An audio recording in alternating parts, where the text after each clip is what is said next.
There are shows with psychics. And there are shows with doctors. But there's no show like The Psychic and the Doc. Your practical paranormal power unleashed. This show synthesizes the talents of world-class medium Mark Anthony, the psychic lawyer, psychic explorer, and street smart spiritualist, behavioral psychologist, Dr. Pat Baccili. All subjects are on the table and no topic is taboo.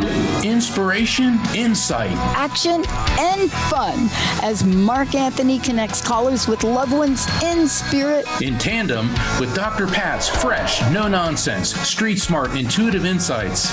And she is hilarious. Extraordinary problems require extraordinary solutions, which may come from this side or the other side. This is The Psychic and the Doc, and it starts now.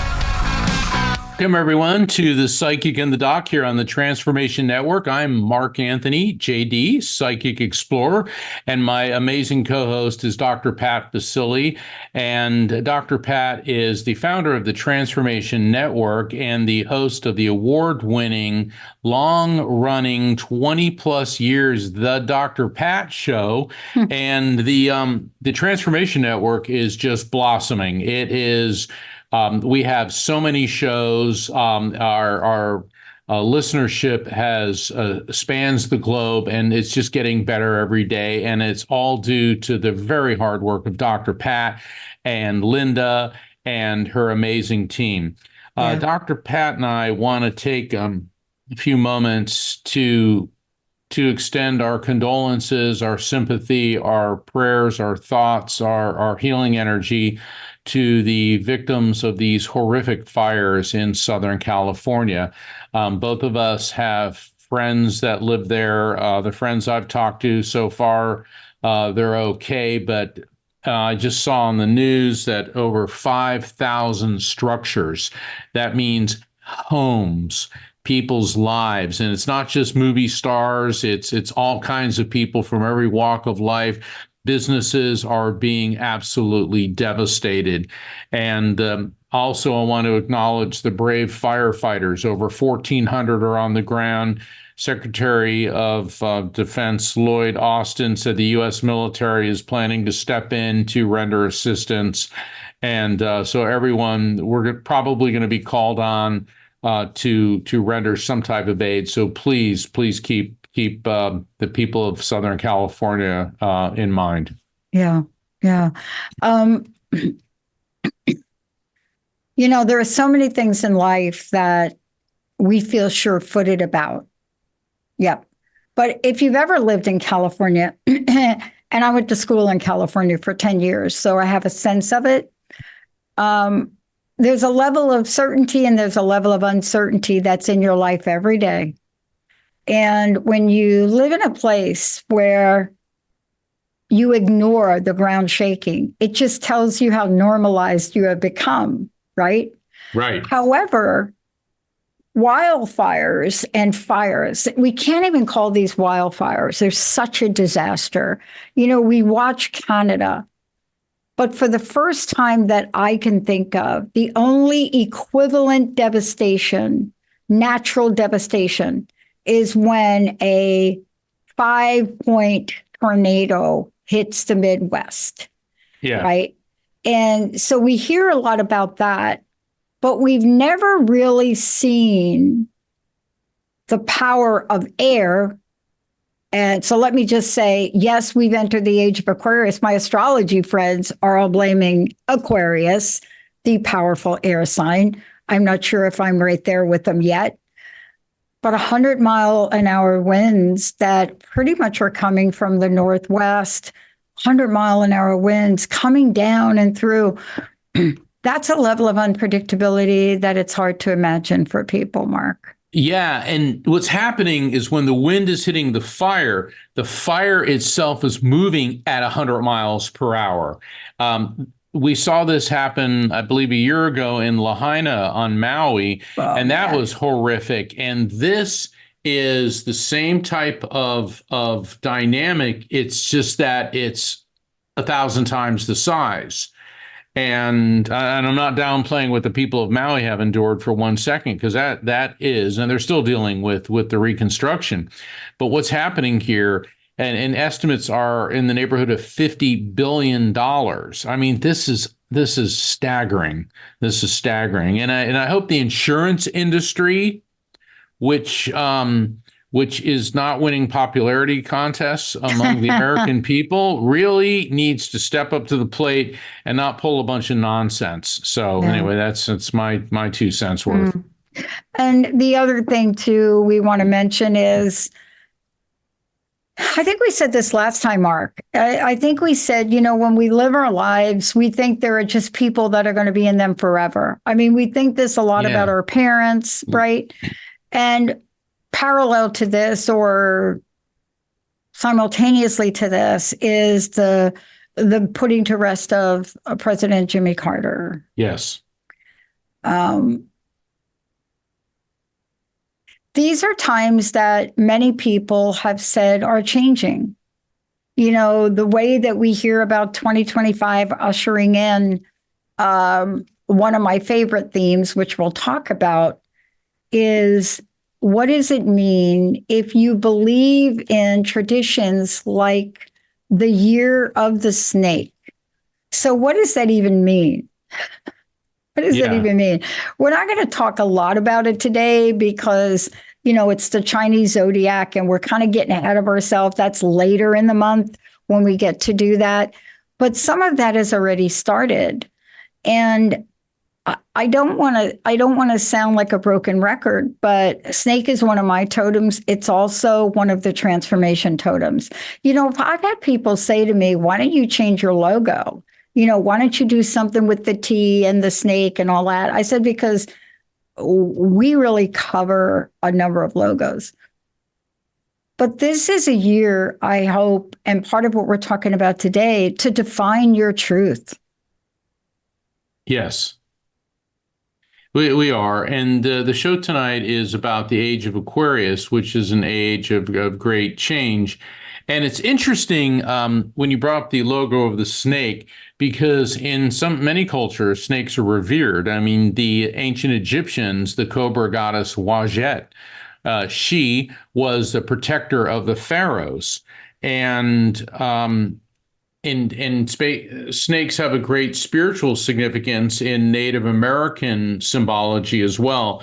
We tend to think of snakes as creepy. I mean, I'm not a big fan of them, but I've been around them my whole life growing up in the tropics. And they are part of the environment. They're part of the balance, because if there weren't snakes, then the things they eat, you're going to find even more objectionable running around your house. So I also want to mention Demi Moore's speech at the Golden Globes the other night. Boy, are they beating up on her or what? And they shouldn't. Oh my God! Go ahead, Mark. Take it away. I mean, I'm thinking to myself, what the heck? What the heck's going on with people? Yeah, Demi Moore. She got up and let me think of the movies that she's been in: Officer and a Gentleman, G.I. Jane, Ghost. I mean, you could go on and on and on. She's just an incredible actor for the past 45 years. She's never won an award. She's been nominated, but she finally won an award. And she was talking about being a woman of a certain age. And she said, in Hollywood, you're told so much. You're not young enough. You're not thin enough. You're not pretty enough. You're not this enough. You're not that enough. And she said a female mentor told her, you will never be enough. No, this was a producer. Producer, yeah. This was a producer that told her this. Yeah. Yeah. Oh, it told she was not in Officer and a Gentleman. Sorry, it was G.I. Jane. Yeah, G.I. Jane. G.I. Jane. But at any rate, she said a mentor of hers said, you'll never be enough, so put away the measuring stick. In other words, you have to have faith in yourself. And I think it's really great. I love when I see women over 50, and Demi's in her 60s. She won this award, and she looks fantastic. She looks amazing. I saw the Rock and Roll Hall of Fame, and Cher was inducted. It's like Sheryl Crow. No, Cher. Oh, Cher, yeah. And what I didn't realize is, number one, Cher's almost 80, and she came out and belted out a song, and no way does she look anywhere near 80.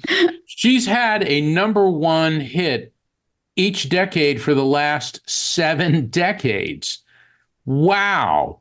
I Right? mean, unbefreaking-leavable. Yeah. It was just amazing seeing her up there. And so I really like seeing this powerful feminine energy getting the accolades and the acknowledgement that is so desperately and so long overdue.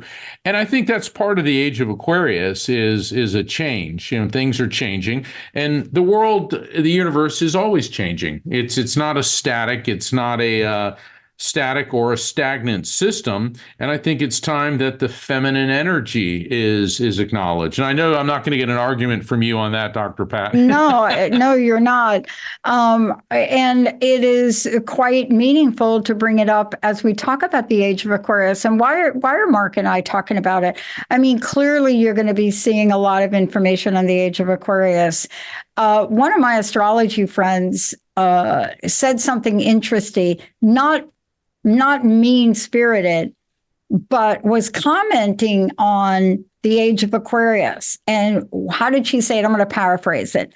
One of the things she said was, if all of you out there that don't understand the power of air, because air kind of is this, air signs take this back seat in terms of power. We think about fire, we think about earth, we think about water, right?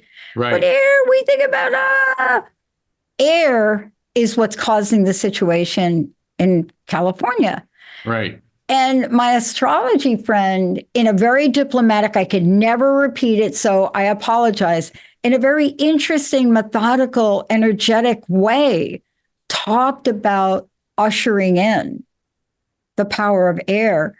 And she said air is both healing and destructive. And so when people were talking about the age of Aquarius and how happy they were, and Pluto was not in Capricorn, and now Pluto is in Aquarius, people felt like, oh. And she went on to remind them of, we have such beauty in air. It is the thing we breathe. And if you've ever seen the destruction that a tornado brings.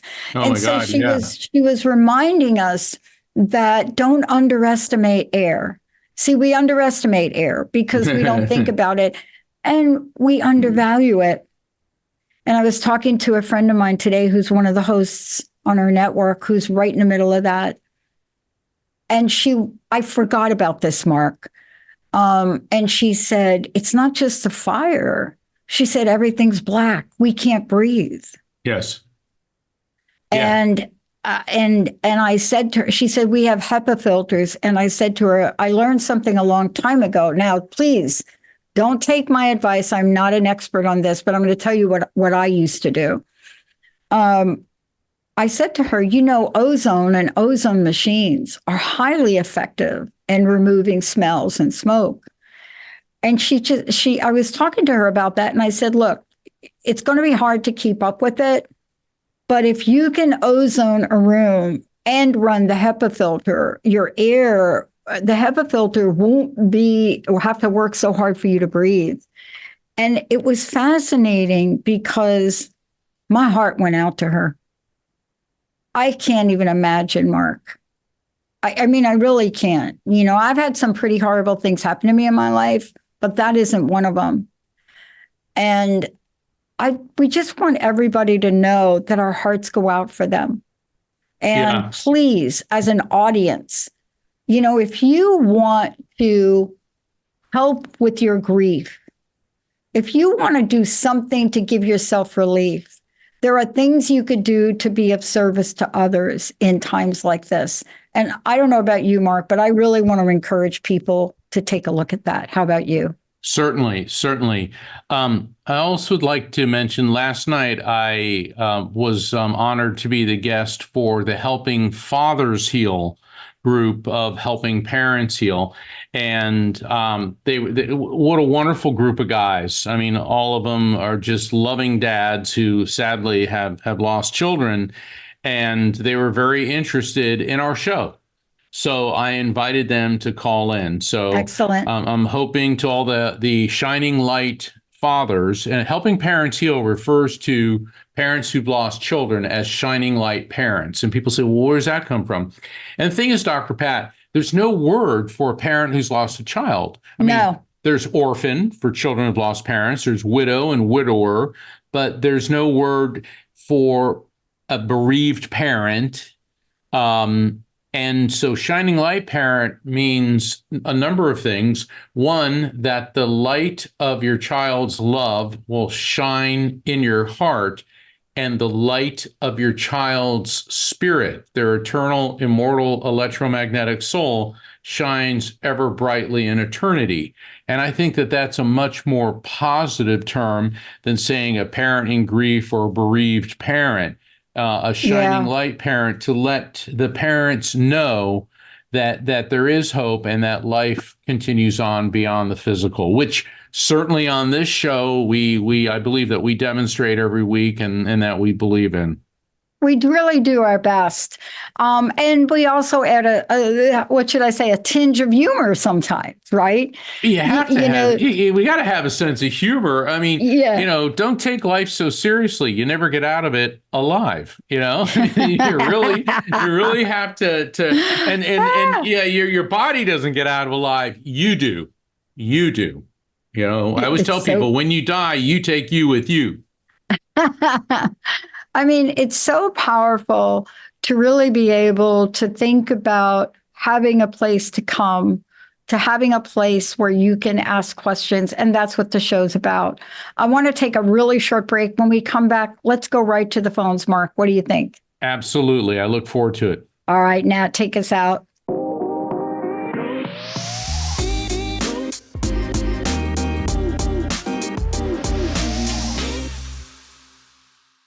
Welcome back to the Psychic and the Doc here on the Transformation Network. I'm Mark Anthony, JD, Psychic Explorer. I'm here with my co-host, Dr. Pat Baccili. Yahoo! And Dr. Pat just launched her new website, which is unstuckable.com. And I encourage everyone to go to unstuckable.com. She has all sorts of coaching programs and fascinating advice, because at some point in life, you really feel like you're stuck. Yeah. And if anyone knows what it has been like to be stuck and how to become unstuckable, that's Dr. Pat. Yeah. And so you will never have a better teacher when it comes to getting out of that sticky tar pit of misery that all too often permeates our lives. It's so funny because I got the brand Unstuckable. It's a word I created 22 years ago. And we've got this group on the East Coast trying to claim the trademark for it, right? So we filed an opposition. As a matter of fact, I think today or tomorrow is the last day for that. So I was kind of teasing myself with Linda a little bit. And I said, can you believe Unstuckable has been stuck? And Linda just looked at me. How ironic. It's ironic. I said, you know what? When you have a brand Unstuckable, what you need to know is it's never going to be stuck. The outcome of that. See, I believe in a benevolent universe. And I think when all of these people that judge trademarks look at the fact that I own the domain name, I've done workshops on it 20 years ago, my first one, somebody is going to have a half a brain at the trademark industry and say, you people just need to go away. But we live in a world now where if you can't come up with your own or an individual idea, clearly you will Google somebody else's. And, I had a couple of people come back to me and say, why is that such a thing for you? I said, well, it's not a thing. It's my future. It's what I'm going to go speak about. It's the workshops. It's the coaching. And more than that, it's a great way to help people. And I said, well, will I roll over and die if it doesn't turn out? I said, no. I mean, but I laugh, won't but I won't be able to do the work that I plan to do. We have t-shirts and everything in very cool unstuckable imagery. It's really fun. I want to talk about the afterlife because a couple of questions have come up, Mark. right. And when people hear the show, I get questions. One of the questions I got was from our last show or maybe the show before, and they wanted you to talk more about this one thing. Could you do it, please? So one of the questions that came up was, I heard Mark, or maybe you, Pat, say that there's this time period, like Jimmy Carter passed, there's this time period that elapses. And sometimes people want to connect real soon, but you've described this time period. Can you please explain that to people? Certainly, spirits can communicate with us right away. I've been there on a number of occasions when people have died, and the spirit is aware that I'm able to perceive him or her. The reason that it is recommended you wait 4 to 6 months after the passing of a person to engage in mediumistic contact is not because of the spirit, it's because of the recipient. And what happens is many people are, you want the contact, you want to hear from your loved one, but you're so mired in grief that you could be crying, you could be so upset, or you go into the session with what you want to hear, and there's so much turmoil there that inadvertently you're creating an energetic block, and also you're not ready. Even though you may think you are, you need some time to get through the initial shock and let things stabilize a bit so that you'll be clear enough emotionally and mentally to receive the maximum benefit from the communication. Because clearly, I've tried to do readings for people who are just hysterical, crying, and they're not able to make sense of everything, and all they're hurting is themselves. So that's why we recommend give yourself some time for your emotions to stabilize so you'll get the major benefit. In the interim, you need to seek out a counselor, like someone like Dr. Pat. You need to turn to your friends and family for comfort, support. Turn to your faith community. If you're not a person of faith, you can turn to counseling. But you need to go through some steps before you're ready for the step of mediumship. Yeah. And I could also understand, and I know you do this all the time, but I could also understand from their perspective, how, what's the word? I just lost my loved one. I really want to hear from them, Mark. Do you know what I mean? It's Yeah. so gut-wrenching, right? Sure, of course it Because is. you're looking for other ways and other things to do. And that was a question that came up, and I didn't want to make up an answer or come close. I wanted you to explain it because what you explained gave us both sides of the coin, from the Right. spirit side and from the individual side. Right. And you're right about that. From an emotional and psychological perspective, even if you do have that level of communication, you're not there to hear it. Right. I mean, you know what I mean? Oh, yeah. It's Yeah. like, it's less about them, but it's more about you. It's like less about them wanting to communicate and you being sad. Let's take a short break. We'll be right back.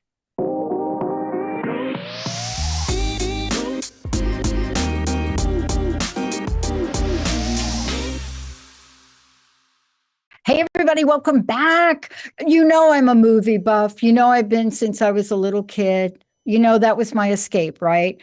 I'm like 7 years old. I couldn't wait to get out of the damn house. Oh, I said a cuss word. That's okay. That's not a cuss word. Is that a cuss word? I don't know. I don't think damn I don't counts. know.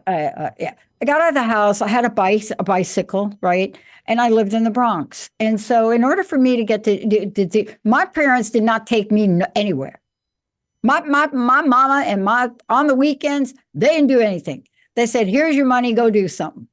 Right? Now, I went to the movies. My sisters bought drugs. But we had to go up this giant hill. I remember this like it was yesterday. But the movies is where I took myself. And once upon a time, you could go to the movies for a little small amount of money and you could sit there for hours. Do you remember that? Okay, I'm Yeah, older than you. well, no, I I'm remember when older. I was a kid. Yeah, it was a lot different then. You'd go to the movies, and they would have cartoons in the beginning, and they would have intermissions on long movies because they used to call it, we're going to the show. Mhm, That you're going to the show, and then things changed, and it became, you come in, and they don't give an intermission, and they mhm. just, get you in, get you out, get you in, and get you out. And because going to the movies a long time ago used to be, something you kind of got dressed up. I mean, you went out. It'd be like going to a play or a Broadway show. It was something that you did. It was a night out on the town. So one of the things I loved and didn't love about the Golden Globes, at the end of them, there was a theme. Every year there's a theme, don't you think? We go through themes like the Titanic year, and last year was Yeah. something different. This year was a in-depth, okay, now you're going to hear my psychology. It was an in-depth examination and study of the human condition. I got to tell you, I'm trying to think of what movie, including Wicked, that wasn't that, right? Conclave, absolutely a dance on the ice of integrity. Conclave. I can't tell you about it because it has one of the greatest twists I've ever seen in a really long time. Then you go through Amelia Perez. Holy cow, girlfriend, Zoe Saldana. I did not know. Thank you for winning that award. But who knew you can sing and dance like that? Go get them.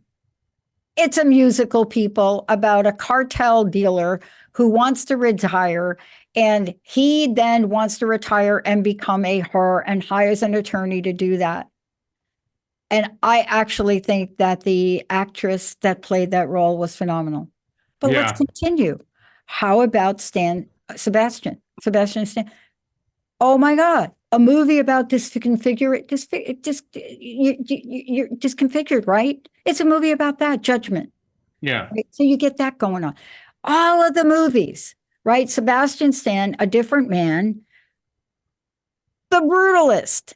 There was, hello, for people that wanted a lighthearted movie, the best you were going to get was Wicked, and even that was gut wrenching.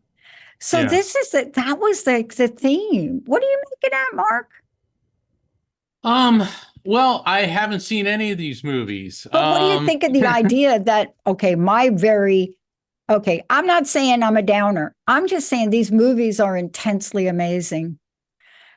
Just intensely amazing, right? And then the substance with Demi Moore. OMG. Yeah, I OMG. heard that's really good. I'm trying to think if I saw any of the movies. Um, Sometimes I'm like, the movies I want to see, I prefer to wait until I can get them and watch them at home, because I got the widescreen TV, I got the surround sound. Because what it is generally, when people are going to the movies, I'm usually working. I'm usually doing events, and during the days I'm writing. But what I've seen, and what you've pointed out, Dr. Pat, is that these movies are more than just entertainment. They're visceral, and they're giving social commentary, and they're making us look at things in a different way. And that is the point of art, or one of the points of art. Art is to be provocative. Art can make you think. Art can make you question things.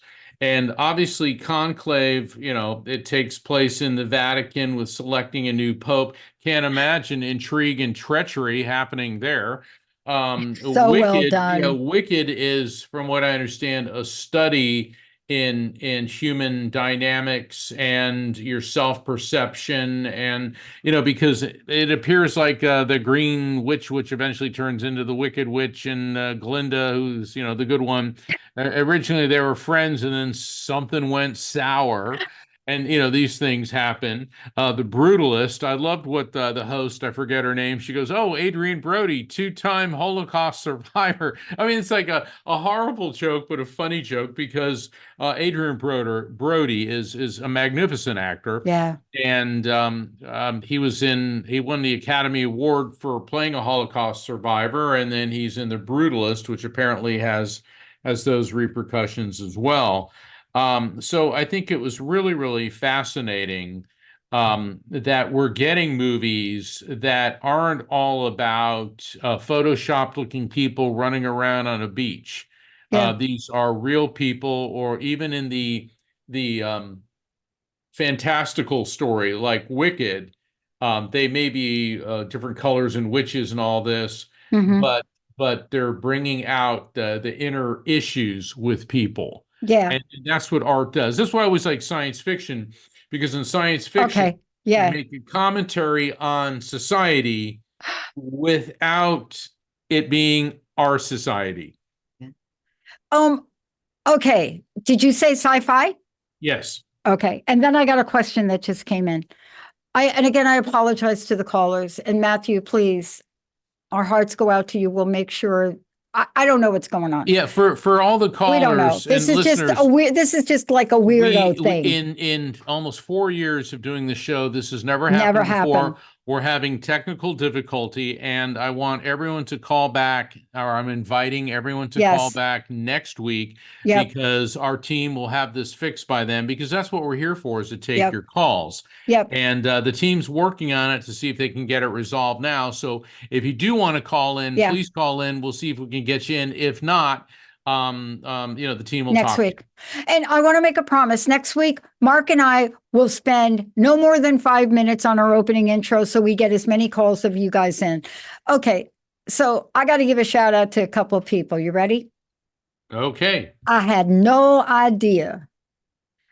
Ariana Grande. Ooh, girlfriend. Did you really hit those high notes? I just say it. Did you? Yes, there are other people that show up and sing, and we think, come on now, absolutely great. But I got to tell you, what is up? Ariana Grande hit a note. I just thought for a minute, I was in the movies, right? And I'm like in there with Jessica, and I'm like, is that her? Did she sing that? Okay, next. Angelina Jolie. What? Did she? I didn't know she sang in that. Well, a Maria, lot of these I like- actors, they can sing and dance and they can act because they're schooled and they're trained in these various disciplines. And so you may have somebody that sings and dances, but they can also act, like Angelina Jolie. I mean, we normally think of her in more, adventure type roles. I think she's awesome. And look at Timothy Chalamet actually sang, Exactly. and Ed Norton did all the singing parts in the Bob Dylan film. Now granted, Bob Dylan's not a tenor and doesn't have a 5-octave range, but he had such a distinctive voice. Yeah. I mean, when you hear Dylan, you know it's Dylan. Okay. Yeah. And Timothy Chalamet, at first the jury was kind of out on him, but as I see him No way. touring as an actor, he's amazing. No way. He brings the quirkiest, most unusual characters to life. And so it's really great when you see these actors that prove the scope of what they're capable of doing. Now, let me just comment on that real quick. For those of you that were not in the Village with Bob Dylan, don't even bother commenting. I lived there. I grew up there. I went from a seriously depressing home to the Cafe Wa every weekend. Why? Because back then it wasn't like the alcohol thing, right? Yeah. And I will tell you that when you listen to and watch Timothy Chalamet doing Bob Dylan, I'm telling you, it was hard for me to say anything critical, even some of the mannerisms. I mean, if you went to Cafe Wa, you got to see the good, the bad, the ugly of Bob Dylan across the board, right? Yeah. And like that. But part of this is what an acknowledgement by film to capture the depth and the breadth of the human condition. You know, the woman that won for actress in a drama motion picture, Fernanda Torres, I'm Still Here, nobody thought she'd win. But when you look at these movies that are all about being different, being judged, all of them, including Wicked, that was the reoccurring theme, Mark. Yeah. That was the theme. I don't care what category you look at. And Sebastian Stan, oh my goodness, you almost won 2 Golden Globes here. This is Mr. Marvel soldier warrior guy. Amazing. Yeah. I got to give a shout out to one of my faves, Zendaya. You know, I can't wait for Euphoria 3, 4, 5, whatever it's going to be, because you play the most powerful role in a young drug addict on screen. But we are now in a different time where film has to become meaningful.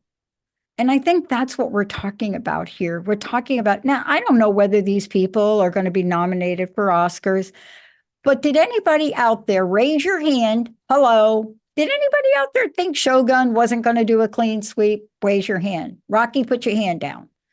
Exactly. But let's take it back around, because one of the themes through all these movies and Shogun, because I remember reading the novel and I saw the original miniseries and the new one. It's about accepting what happens to you in life, because the central character Blackthorn, all he wants is to get his ship working, his crew back, and get the you know what out of Japan. And instead his ship is burned and he's marooned forever in Japan. And we can analogize this. And a lot of these other movies are about accepting what you cannot change. And this is one of the things that, like helping fathers heal, helping parents heal, is nothing is more horrific than losing the loss, than losing a loved one. And certainly the most dreadful, painful, excruciating loss of all is losing a child. And these groups are helping people understand this. Yeah. And working with the fathers on helping fathers heal, talking to all these dads. And the thing about dads want to swoop in at the last minute. They want to be Superman. They want to protect. They want to save their child. Moms do too. You always hear about a mother fighting for her children. I mean, you hear about mothers who lift a car off a child because the adrenaline surge. And sometimes, all too often, we're put in a situation where we have to accept that there's nothing we can do to change what happened. And one of the things that Dr. Pat and I try to help people with is, while there's nothing you can do about the loss of a loved one, what you can do is begin to shift and alter how you react to that. And that's one of the primary goals of the Psychic and the Doc, is to help people understand that. You know, I make connections, and I love working with Dr. Pat, because information will come through and then she'll say to the recipient, look at it this way. And then you can hear the light of recognition in their voice saying, I never thought of that. You know, and that's what makes this show so different from any other show out there. So that's why, for all the dads, for all the moms, for all the people coping with loss, you know, we will be back next week. And sometimes these technical things happen. And sometimes these technical things happen for a reason we may not understand. And maybe next week when you call in, that's when you'll get the message that you need to help you shift how you're reacting. Well, let's go to the chat for Matthew for a minute, because we were able to get his question, Mark, and I know we have a few minutes and I know you'll be able to answer it. Okay? Sure. This is a great question. Thank you, Matthew. My question is, we had a situation where my daughter transitioned when she was 19 weeks pregnant with twin girls. So sorry, Matthew. No, so sorry, So man. sorry. We had another medium advise that because we were not actually born, because they were not actually born, they would be recycled in this world. I find that hard to believe as I heard their heartbeats. I had another tell me they were with us in spirit. I am trying to see how others feel. I have dreams of them. Okay. We only have a few minutes, but let's start the conversation. And next week, let's get Matthew on. What a powerful situation, Mark. What a very powerful situation, Matthew, and certainly our deepest sympathies and condolences. I may differ, and I generally do with a lot of my colleagues. What we have to realize is even though these babies were in utero, we tend to think of a baby, a fetus died, and therefore the spirit is confined and limited to the physical, being a baby. Mhm. But spirits are immortal living beings, and every belief system, from ancient Hinduism all the way up through Christianity, and I won't give a whole list of all the religions, teach us the same thing, that the soul, the consciousness, the spirit pre-exists the body, comes into the body, moves on after the body dies. The second law of thermodynamics and physics teaches us energy, which a spirit is neither created nor destroyed, only transferred from one form to another. So these babies pre-existed the body, which was your daughter, when they were in gestation. And when she tragically died and they tragically died, all three of their spirits continue on. They're perfectly capable of intelligent communication. Yes, they are with you. They will visit you. You said something about them being recycled. As a near-death experiencer, an afterlife researcher, and a reincarnation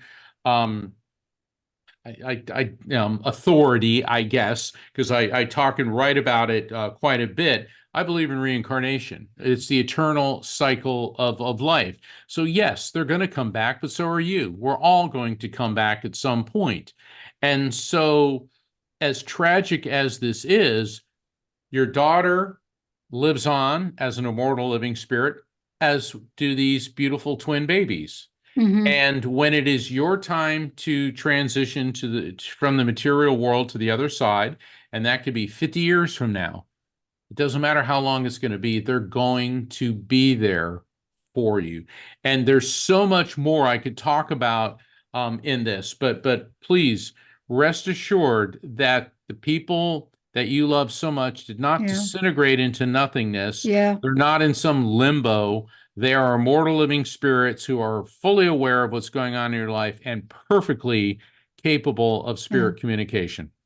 I love that. Now, what I want to leave everybody with is, of course, how to find you, Mark. What is the best way to people find where you're going to, because you're going on tour, give out your website, please. Certainly. I invite everyone to visit my website, and I invite you to sign up for the newsletter at afterlifefrequency.com. Just like my latest book, The Afterlife Frequency, I've got 2 online light circles in February, the 14th and the 15th. Those are limited to 6 people each. Go to the calendar of events, and you can scroll through there till you get to the 14th and 15th of February. And also, I'm going to be on tour, and I'm going to be in Houston in February, in Sedona at the Sedona Ascension Retreats in March, and several other places. But you can find out about all of this by visiting afterlifefrequency.com. You can sign up for a one-on-one reading or the light circles. You can find out about my books. And certainly the newsletter keeps you up to date. And then again, there's the Psychic and the Doc, and we're here every week. Now, I want to end with this, and this is to be continued. A bunch of years ago, Mark, I called you and I told you the story about this dragon lamp that jumped off the dresser. Yes. Linda and I. It's the dragon lamp, jumped off the dresser, ended up on the floor. Nothing broke except a little piece. We figured out it was Joan, Linda's mom. Right. So here's what we got to talk about. That dang dragon lamp, which I now put in my new study room, jumped off my altar, landed up on the edge of my chair, and broke again. Same lamp. Joan must be talking, but I got to tell you, when Joan does that, that's Linda's mom, right? Who's Right. up there with my family. I pray for Linda's mom being up there with my family, just saying. But I just want to say to you, let's talk about it next time. I'm Dr. Pat. Why are we going to talk about it? Because spirits are with us. We'll see you next time. Hey, everybody, thank you for tuning into The Psychic and the Doc with Mark Anthony and me, Dr. Pat Baccili, right here on TransformationTalkRadio.com. Hey, look, come back next week so we can explore with you more of life's many challenges and learn from fascinating guests. And you know what? Even Mark and me. We'll connect you and discover insights from people in this life and from the afterlife. Extraordinary problems? Yeah, they do. They require extraordinary solutions. But step into the world of possibilities with us on The Psychic and the Doc. That's every Thursday, 4 p.m. Pacific Time, 7 p.m. Eastern Time, right here on TransformationTalkRadio.com. That's TransformationTalkRadio.com. And don't forget, we're also live face-to-face on Facebook.com, Transformation Talk Radio.